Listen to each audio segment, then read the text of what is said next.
చేస్తాను రండి అన్నాడు వైఎస్ఆర్ కాంగ్రెస్ పార్టీ. అక్కడ ఇద్దరు వచ్చినప్పుడు పోలీసులు తోపులాట జరిగింది. పోలీసులు అడ్డుకున్నారు ఇద్దరిని.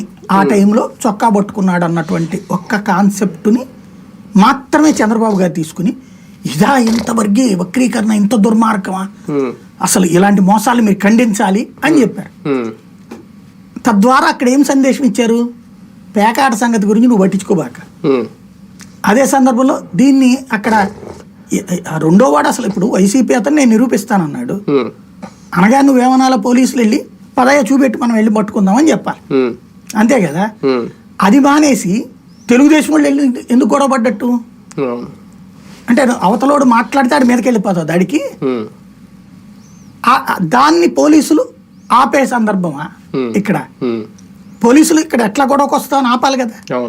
అంటే మీరు రేపు పొద్దున మా వాళ్ళు ఏం చేసినా సరే మా వాళ్ళకి అండగా ఉండండి. అదే సందర్భంలో మేజర్ ఇష్యూస్ వదిలేసేయండి. అది మీరు ఎలా ఇంటర్ప్రిట్ చేయాలి? ఫర్ ఎగ్జాంపుల్ మర్డర్ జరిగింది అనుకోండి, ఎస్పీ గారు లైన్లోకి వస్తారు, అది వ్యక్తిగత గొడవ అని మొన్న చెప్పలే, అలా చెప్పాలి. అట్లాగే ఇప్పుడు దీన్ని ఈ విధంగా చెప్పాలి. అట్లా టార్గెట్ వైసీపీ అనే చాలా స్పష్టంగా కనిపిస్తుంది, లేదంటే టార్గెట్ జగన్. ఇవి చూసి భయపడి రాజీనామాల పర్వం మొదలైందా వైసీపీలో? పిఠాపురం మాజీ ఎమ్మెల్యే రాజీనామా చేయడం కానీ, కొంతమంది ఇప్పుడు ఎమ్మెల్సీలు కూడా వెళ్ళిపోతారనడం కానీ, ఇది ఇలాగే ఉంటే జగన్కి లేదంటే వైసీపీకి థ్రెట్ తప్పదా ముందు?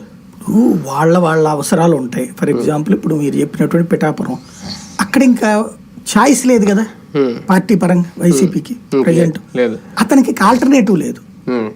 ఇప్పుడు పవన్ ని ఢీ కొట్టగలిగిన శక్తి తనకుందని అతను భావించట్లేదు. ఆల్టర్నేటివ్ అంటే ఇక ఇంకొక నియోజకవర్గానికి పంపించడు కదా వైసీపీ.